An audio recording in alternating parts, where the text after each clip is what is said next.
الرجاء كيفتك واحد الانتصار اللي مهم اليوم على اولمبيك اسفي. الرجاء انا بالنسبه لي لعبات 20 دقيقه في الماتش، 20 دقيقه قدرت انها تدي فيها بطاقه التاهل للدور القادم. الرجاء اليوم صراحه ما كانتش مباراه، يعني ما عجبنيش الاداء ديالها في مره، وبالخصوص اولمبيك اسفي اليوم كنشيد بهم انهم لعبوا ماتش كبير ديال بصح. لولا الحظ والحارس زنيتي لا صراحه كنا نشوفوا اليوم الرجاء حتى هي تقوم بالرو. ولكن هذا هو يعني اهم حاجه، انك يكون عندك حارس اللي كيخليك في الماتش. زنيتي اليوم خلى الرجاء في الماتش، ماشي غير في التصدي ديال البلانتي، في التصدي بزاف ديال الكره صراحه.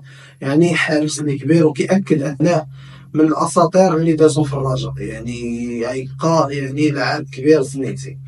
الحاجه اللي كنهضر عليها انا بزاف هي انه بوزوق وشنو سميتو الزرهوني، هاد اللعبه بجوج صراحه انا ما عرفتش مالهم اداء ديال